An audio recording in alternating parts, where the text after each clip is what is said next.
paz de Deus, nosso Pai, de nosso Senhor Jesus Cristo. Irmão, aqui é a última parte da apostasia. O irmão está fazendo um comentário aí, pelo jeito ele é da linha de pensamento wesleyano, né? Que defende uma salvação corporativa, né? Segundo ele, a salvação não é individual,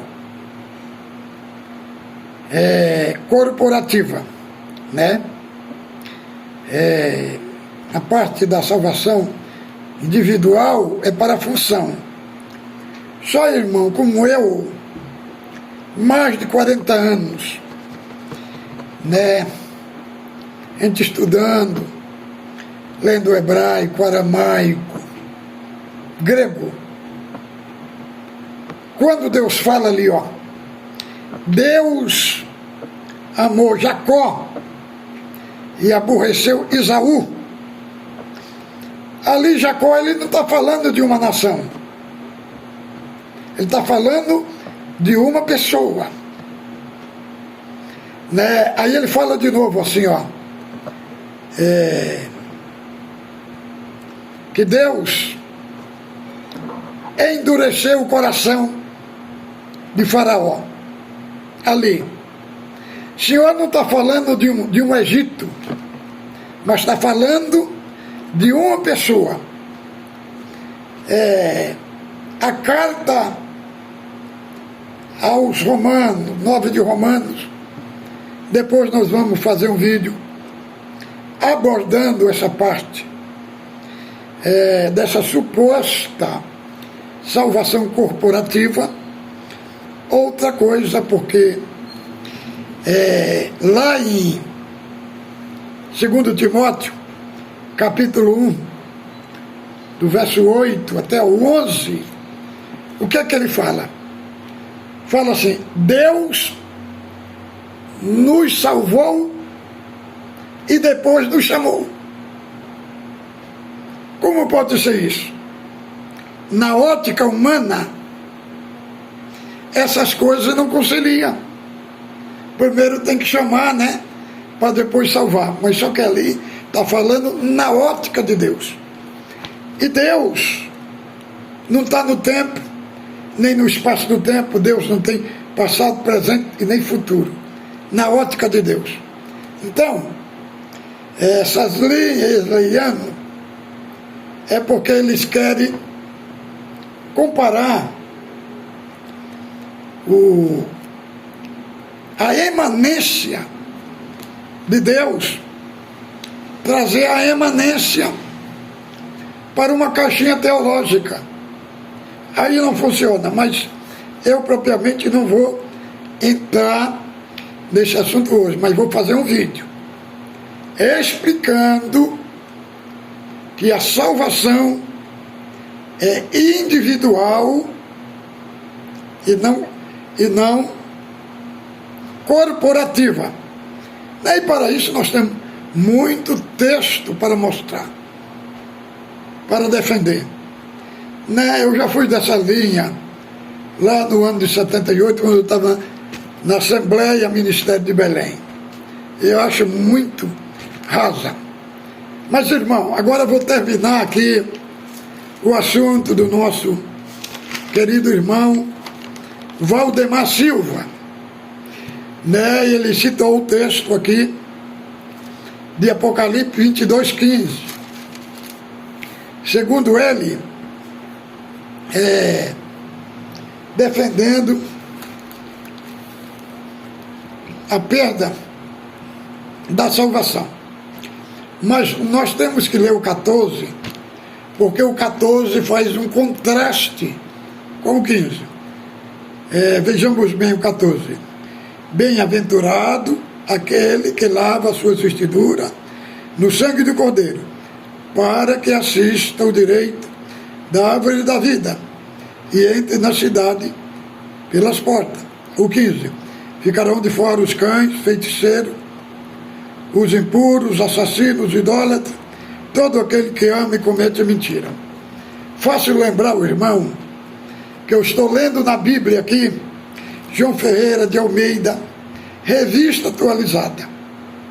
A Bíblia que a congregação usa é a João Ferreira de Almeida, revista e corrigida. Então aqui eles colocaram o impuro, referindo-se aos pecados sexual, fornicação, adultério, prostituição. Só por o irmão entender, porque às vezes o irmão vê eu lendo e não vê falar de adultério, né? Então veja bem, o 14 fala assim, ó: bem-aventurado aquele que as suas vestiduras são lavadas no sangue do Cordeiro, para que entre na cidade pelas portas. Aqui está falando aqueles que lavou suas vestiduras, é verdadeiramente os salvos. O 15 está falando, sabe de quem? Dos perdidos, daqueles que nunca foram salvos. É igual também um contraste que temos no capítulo 21, versos 7 e 8. Veja bem, como diz o 7. O vencedor herdará todas as coisas. Eu lhe serei por Deus, e ele me será por filho. Quanto, porém, os covardes, aos incrédulos, aos abomináveis, aos assassinos, impuros, feiticeiros, idólatras, todos mentirosos à sua parte, lhe será no lago que arde com fogo e enxofre, a saber, a segunda morte. Então veja bem, o 7 é um contraste ao 8. Ao 8 fala quanto, porém. Porém, é uma junção adversativa do texto que faz uma ligação com o verso 7 para constatar o 8. Então, o verso 7 fala dos vencedores. Os vencedores, e Deus lhe será seu Deus, e ele será seu filho. O 8 fala dos perdidos, daqueles que nunca foram salvos. Está bem, meu amado irmão? O meu amado irmão, Valdemar, ele colocou aqui um aspecto que o caminho é apertado, precisa ser bem espiritual, muito temente a Deus, para conseguir tudo isso. Precisa ter o dom da caridade e o amor puro, verdadeiro do Criador, e amar ao próximo como a ti mesmo. É o mandamento do Senhor para alcançar a salvação. Só, meus amados irmãos, o irmão citou essas partes aí no inverso do que acontece. O irmão citou o amor fraternal, o amor ao próximo, a consagração como causa da salvação. E essas coisas não são a causa da salvação, elas são o quê? Elas são a consequência da salvação. Essas coisas a pessoa tem porque ele já é salvo, não é para obter salvação, porque aí fica tipo uma salvação por obra, mas a salvação é pelo mérito de Cristo. Primeiro, nós somos salvos para ter essas partes que o irmão falou: o amor ao próximo, andar na comunhão. Isso são a consequência da salvação, não são a sua causa. Essas coisas que o irmão citou é evidência. Nós não praticamos ela para ser salvo. Nós somos salvos, por isso praticamos elas. Entendeu, meu amado? Gravei esses vídeos hoje para um esclarecimento. Fique com Deus. Ósculo Santo nos vossos corações. O irmão aí que está fazendo comentário no vídeo falou assim: irmão, esse assunto do Hebreus 6, a Bíblia inspirada, é um assunto de Deus para com o homem. Só que este assunto, irmão, quem está falando ele não é propriamente Deus. Quem está falando ele é o homem, é o humano. Humano que é limitado, está também falando com o humano que é limitado. Não significa que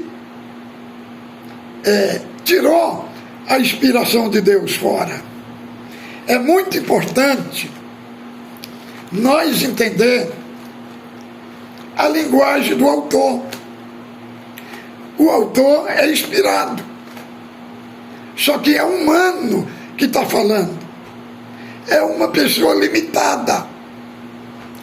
Então a perspectiva dele não é a perspectiva de Deus eterno, não. Ele está falando de uma perspectiva, falando de Deus, mas de uma perspectiva que ele é uma pessoa limitada.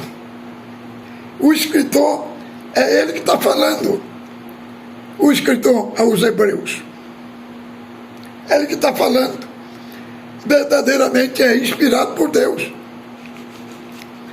mas não significa que é inspirado só aquilo que Deus está falando diretamente do céu. Por isso, a Bíblia tem a sua parte humana na linguagem, mas não significa que o humano está tirando fora o inspirado por Deus. Apenas ele está falando desse assunto na perspectiva de uma pessoa limitada. Ele não está falando da perspectiva da emanência de Deus. Por isso que muito faz confusão, irmão. A emanência é uma coisa.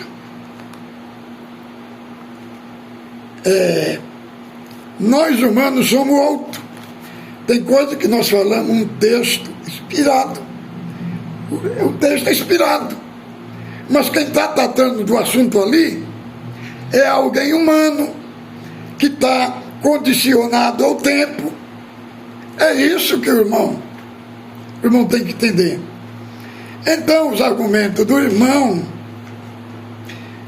lamentavelmente, o irmão está mais argumentando do que provando na Escritura Sagrada.